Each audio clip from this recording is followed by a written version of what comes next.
नमस्कार, आप देख रहे हैं 4 PM न्यूज नेटवर्क और मैं हूं आपके साथ प्रगति ठाकुर। बात सीट की नहीं, जीत की है। अखिलेश यादव के इन शब्दों में उस ताकत को एहसास कराने की कोशिश की गई है जिसकी राजनीति में चुनाव के दौरान राजनीतिक पार्टियों को बहुत जरूरत होती है। जी हां, ताकत का एहसास कैसे कराया जाए और ये बताया जाए कि हम एकजुट हैं। और एकजुटता का मतलब ये नहीं है कि सिर्फ बातें हवा हवाई हो। ताकत का मतलब ये नहीं कि दल मिल जाए लेकिन दिल ना मिले। इन सबसे ऊपर उठकर गठबंधन धर्म को निभाते हुए हर एक सीट पर दोनों दलों के शीर्ष नेतृत्व से लेकर निचले पायदान तक वही जोश और वही समर्पण की भावना होगी तो ही इस एकजुटता और ताकत का संदेश जनता तक जाएगा। वरना दल मिले और दिल ना मिले तो फिर राजनीति हाशिए पर चली जाती है और उसका फायदा विपक्ष उठा लेता है। बता दें कि इसी ताकत को दिखाते हुए अखिलेश यादव ने जब कल सोशल मीडिया की साइट एक्स पर पोस्ट किया तो उसमें कांग्रेस को लेकर सपा अध्यक्ष अखिलेश यादव ने जो बातें लिखी वो दर्शाती है कि अखिलेश उसी चुनावी बिसात पर अपनी चाल चल रहे हैं जिस बिसात पर अखिलेश ने लोकसभा चुनाव में बीजेपी को यूपी में मात दी। लेकिन क्या कांग्रेस इस बिसात पर अखिलेश के साथ कदम से कदम मिलाएगी? शीर्ष नेतृत्व तो एक बार अखिलेश के साथ मंच को साझा कर सकता है, लेकिन क्या कांग्रेस के जमीनी कार्यकर्ता उसी मजबूती के साथ इस उपचुनाव में जुटेंगे जैसे लोकसभा में जुटे थे? इसको लेकर कांग्रेस के महासचिव और प्रदेश अध्यक्ष ने भी खुलासा कर दिया है। लेकिन अखिलेश की तरह राहुल गांधी ने खुलकर अभी इस पर कुछ कहने या लिखने से परहेज किया है। सपा कांग्रेस के गठबंधन ने आज खुला ऐलान कर दिया है कि अब लड़ाई साथ लड़ेंगे और बीजेपी के जीत के रथ को रोकने वाली बाजी बरकरार रखेंगे। लेकिन वहीं दूसरी तरफ की बात करें तो ये ताकत अभी बिखरी दिख रही है। बीजेपी ने अपने एनडीए गठबंधन में जयंत चौधरी को छोड़कर सारे ओबीसी नेताओं को किनारे लगा दिया है। अनुप्रिया पटेल, ओपी राजभर, संजय निषाद समेत सभी ओबीसी नेताओं का आखिर क्या हुआ? जाट और किसान में मजबूत पकड़ बनाए रखने वाली पार्टी आरएलडी को तो एक टिकट मिल गया, लेकिन ओबीसी समुदाय में मजबूती बनाए रखने वाली इन तीन पार्टियों को बीजेपी ने हाशिए पर क्यों डाल दिया? क्या बीजेपी को अब इन पार्टियों की उतनी जरूरत नहीं है जितनी अब तक हुआ करती थी? क्या अब इन पार्टियों का वर्चस्व बीजेपी के ही दम पर बना है या बीजेपी को एहसास हो गया है या बीजेपी इन सब के साथ मौका परस्ती कर रही है? यही कारण है कि बीजेपी के कुछ साथी अभी भी नाराज हैं। लेकिन इस पर अभी रुककर बात करेंगे। पहले बात इंडिया गठबंधन की कर लेते हैं। समाजवादी पार्टी के राष्ट्रीय अध्यक्ष अखिलेश यादव ने बुधवार देर रात इस बात का खुलासा कर दिया था कि यूपी में बीजेपी को सीधे टक्कर समाजवादी पार्टी ही देगी। कांग्रेस इस उपचुनाव में सिर्फ और सिर्फ सपा को कवरिंग फायर देगी, जिससे यूपी उपचुनाव में बीजेपी को लोकसभा चुनाव की तरह एक बार फिर से पटखनी दे पाए। यूपी उपचुनाव में समाजवादी पार्टी के मुखिया अखिलेश यादव एक बार फिर उसी राजनीति से बीजेपी को पटखनी देने का प्लान कर रहे हैं जिस राजनीति के तहत मुलायम सिंह यादव ने समाजवादी पार्टी को बुलंदियों पर पहुंचाया था। उसी विरासत को अखिलेश ने संभालते हुए उन्हीं की धोबिया पछाड़ वाली राजनीति से बीजेपी को पटखनी देने का बड़ा प्लान तैयार कर लिया है। अखिलेश यादव की रणनीति के आगे जो कांग्रेस कल तक उपचुनाव में 5 सीटें मांग रही थी, वही कांग्रेस अब यूपी में बिना किसी शर्त समाजवादी पार्टी को मजबूती के साथ गठबंधन धर्म को निभाते हुए सपा को जिताने का काम करेगी। देर सपा अध्यक्ष अखिलेश यादव ने जब सोशल मीडिया पर पोस्ट लिखा तो एक तरफ इंडिया गठबंधन पूरी तरह एकजुट है ये संदेश यूपी को दिया, तो वहीं दूसरी तरफ कांग्रेस की तारीफ करने में भी वे कोई कमी नहीं छोड़ते नजर आए। अखिलेश यादव ने एक्स पर लिखा कि बात सीट की नहीं, बात जीत की है। इस रणनीति के तहत इंडिया गठबंधन के संयुक्त प्रत्याशी सभी 9 सीटों पर समाजवादी पार्टी के चुनाव चिन्ह साइकिल के निशान पर चुनाव लड़ेंगे। कांग्रेस और समाजवादी पार्टी एक बड़ी जीत के लिए एकजुट होकर कंधे से कंधा मिलाकर साथ खड़ी है। इंडिया गठबंधन इस उपचुनाव में जीत का एक नया अध्याय लिखने जा रहा है। कांग्रेस पार्टी के शीर्ष नेतृत्व से लेकर बूथ स्तर तक के कार्यकर्ताओं के साथ आने से समाजवादी पार्टी की शक्तियां कई गुना बढ़ गई हैं। दरअसल पिछले कई चुनाव से ये तय हो गया है कि यूपी में बीजेपी को अगर कोई सीधी टक्कर दे सकता है तो वो है समाजवादी पार्टी। समाजवादी पार्टी ही वो पार्टी है जो बीजेपी की आंख में आंख मिलाकर हर सीट पर चुनाव लड़ सकती है। सबको पता है कि इस उपचुनाव में अपनी जीत को लेकर बीजेपी हर साम दाम दंड भेद सब लगा डालेगी, क्योंकि बीजेपी को यूपी में एक बार फिर से मैसेज देना है कि लोकसभा चुनाव में स्थिति दूसरी थी लेकिन विधानसभा में उसकी पकड़ अभी भी मजबूत है। और इसी भ्रम को तोड़ने के लिए समाजवादी पार्टी पूरी मजबूती के साथ चुनाव में उतरने का मन बना चुकी है, जिसमें कांग्रेस उसे कवरिंग फायरिंग के तौर पर मदद करेगी। सुनिए यूपी कांग्रेस प्रभारी अविनाश पांडे को आप। देश की राजनीति और उत्तर प्रदेश विशेष रूप से, जो कि देश की राजनीति का केंद्र बिंदु रहा है, वहाँ पर होने जा रहे 10 उपचुनाव में कांग्रेस की भूमिका को लेकर, जैसा कि आप सब जानते हैं कि उत्तर प्रदेश में 10 में से 9 सीटों पर उपचुनाव का चुनाव आयोग ने ऐलान कर दिया है और इन 9 सीटों पर आप सबको हम अवगत कराना चाहेंगे कि आज जिस प्रकार से भारतीय जनता पार्टी पिछले 10 सालों से देश में संविधान को कमजोर करने के लिए और अपने राजनीतिक स्वार्थों को साधने के लिए एवं आपसी भाईचारे को नष्ट कर समाज को आपस में बांटने का अपना राजनीतिक एजेंडा सुनियोजित तरीके से चला रही है और जिसे पिछले लोकसभा चुनाव में उत्तर प्रदेश की जनता ने एक करारा जवाब देकर उन्हें सचेत किया।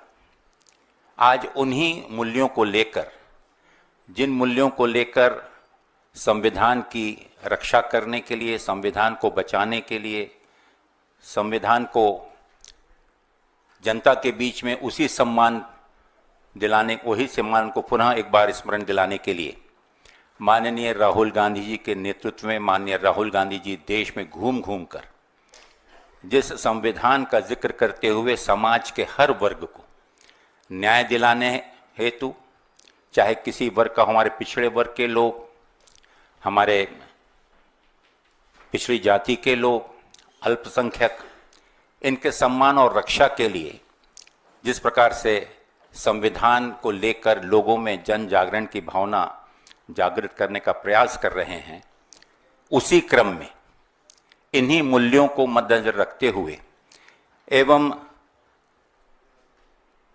इस अवसर पर जब उत्तर प्रदेश में 9 विधानसभा के उपचुनाव होने जा रहे हैं और इन चुनाव की और उत्तर प्रदेश की राजनीतिक परिस्थितियों को लेकर मैं और मेरे साथ उत्तर प्रदेश कांग्रेस कमेटी के अध्यक्ष आदरणीय अजय राय जी, हमारे उत्तर प्रदेश के सभी शीर्ष नेता, सीएलपी के नेता मुन्ना मिश्रा जी, हमारे सभी वहाँ के सांसदगण, वहाँ के वरिष्ठ नेतागण, सभी से चर्चा करने के बाद अखिल भारतीय कांग्रेस कमेटी के अध्यक्ष आदरणीय मल्लिकार्जुन खड़गे जी से राज्य की राजनीतिक घटनाक्रम और जिस प्रकार से उत्तर प्रदेश में एक तनाव की स्थिति प्रशासन के अनदेखी का बहाना बनाकर जो तनाव बढ़ रहा है, इन सभी राजनीतिक पहलुओं पर और साथ ही साथ समाजवादी पार्टी के नेतृत्व के साथ जो हमारी चर्चा हुई, इन सभी विषयों को लेकर उनसे हमने चर्चा की। पार्टी के शीर्ष नेता आदरणीय हमारे शीर्ष नेतृत्व अखिल भारतीय कांग्रेस कमेटी के अध्यक्ष के साथ साथ आदरणीय राहुल गांधी जी, आदरणीय प्रियंका गांधी जी और हमारे जनरल सेक्रेटरी ऑर्गेनाइजेशन वेणुगोपाल जी, इन सब के साथ में गहन चर्चा करने के बाद एक मत बहुत स्पष्ट रूप से निकल के आया कि आज वर्तमान राजनीतिक तनाव, जिस प्रकार से सामाजिक तनाव उत्तर प्रदेश में और पूरे देश में बढ़ रहा है और जिस उद्देश्य को लेकर इंडिया गठबंधन की निर्मित हुई, इंडिया गठबंधन बनाया गया और बहुत ही सफलतापूर्वक एकता का एक उदाहरण देते हुए उत्तर प्रदेश में और पूरे देश में लोकसभा चुनाव जो हमने लड़ा, उसी आधार पर आज प्रश्न अपने संगठन को या अपने पार्टी को बढ़ाने का नहीं है, बल्कि आज समय है हम सबको मिलकर इस संविधान को बचाने का, आपसी भाईचारे को, सौहार्दता को मजबूत करने का, और इन उद्देश्यों को लक्ष्य में रखते हुए उत्तर प्रदेश कांग्रेस कमेटी के सम्माननीय अध्यक्ष और वहां के सभी वरिष्ठ नेताओं के सुझाव अनुसार आदरणीय कांग्रेस अध्यक्ष से सहमति लेकर हमने निर्णय लिया है कि उत्तर प्रदेश में कांग्रेस पार्टी अपने उम्मीदवार नहीं उतारेगी एवं इंडिया गठबंधन के सभी उम्मीदवारों को एकजुटता के साथ, मजबूती के साथ उनकी विजय के लिए प्रयासरत रहेंगे। उत्तर प्रदेश की 9 विधानसभा सीटों पर होने वाले उपचुनाव को लेकर बीजेपी ने भी आखिरकार अपने पत्ते खोल दिए हैं। बीजेपी ने अपने कोटे की 8 सीटों पर उम्मीदवारों के नाम का ऐलान कर दिया है। बीजेपी ने भी जिस तरह से उम्मीदवार उतारे हैं उसमें दलित और पिछड़ों पर सबसे ज्यादा दांव खेला गया है। बीजेपी ने सपा के पीडीए फॉर्मूले को काउंटर करने के लिए 7 में से 5 सीट पर दलित और ओबीसी समाज से कैंडिडेट उतारकर तगड़ी चुनौती देने की रणनीति बनाई है। उपचुनाव में बीजेपी ने सीट के जातीय समीकरण के लिहाज से उम्मीदवारों के नाम का ऐलान किया है। बीजेपी ने उपचुनाव में सबसे ज्यादा ओबीसी समुदाय से 4 प्रत्याशी उतारे हैं तो 2 ब्राह्मण प्रत्याशी, तो वहीं ठाकुर और दलित समुदाय से भी एक उम्मीदवार दे दिए गए हैं। बीजेपी ने ओबीसी समुदाय से जिन 4 लोगों को टिकट दिया है उसमें ओबीसी की 4 अलग अलग जातियां हैं। इस तरह बीजेपी ने सपा के पीडीए फॉर्मूले को पूरी तरह काउंटर करने की स्ट्रैटेजी बनाई है।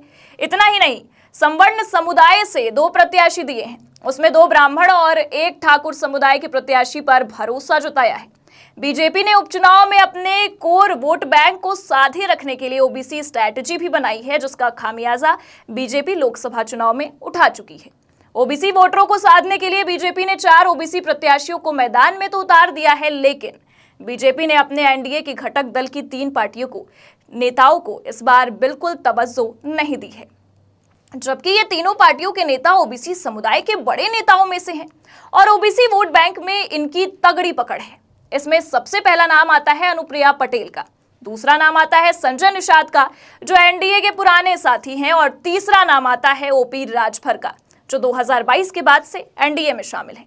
लेकिन बीजेपी ने इन तीनों पार्टियों के नेताओं को तवज्जो नहीं दिया। संजय निषाद तो अंबेडकर नगर की कटेहरी विधानसभा और मिर्जापुर की मझवा विधानसभा से टिकट मांगने के लिए दिल्ली दरबार के खूब चक्कर लगाने पहुंचे थे, लेकिन बीजेपी ने इनकी एक न सुनी। संजय निषाद तो ये कहते रहे कि प्रत्याशी अपना उतार दो, सिंबल हमारा रख दो, या प्रत्याशी मेरा रहे और सिंबल आपका हो जाए। संजय निषाद लाख गिड़गिड़ाते रहे, लेकिन बीजेपी के शीर्ष नेतृत्व ने उनकी एक न सुनी और साफ कह दिया कि रहना है तो रहो, नहीं तो अपना रास्ता देख लो। इस उपचुनाव में यूपी में सिर्फ और सिर्फ बीजेपी के ही प्रत्याशी मैदान में होंगे, एक आरएलडी को छोड़कर, क्योंकि वहां मामला जाट और किसानों का, जिनके आगे बीजेपी को ना चाहते हुए भी झुकना पड़ जाता है। संजय निषाद तो मीडिया के सामने कह रहे हैं कि हम गठबंधन धर्म निभाएंगे, लेकिन दबी जुबान से ये भी बोलते नहीं रह पाए कि इससे बीजेपी को नुकसान होगा। एक तरफ सपा कांग्रेस गठबंधन की ताकत यूपी में दिखाने में कामयाब हो गए, लेकिन बीजेपी ने इन तीनों को पीछे करके नेताओं की पार्टियों को टिकट ना देकर मायूस जरूर कर दिया। बीजेपी ओबीसी वोट बैंक बचाने के लिए प्रत्याशी तो उतार रही है, लेकिन ओबीसी नेताओं को किनारे लगा रही है। और इसी के साथ फिलहाल इस खबर में इतना ही। आप देखते रहिए 4 PM न्यूज नेटवर्क। नमस्कार।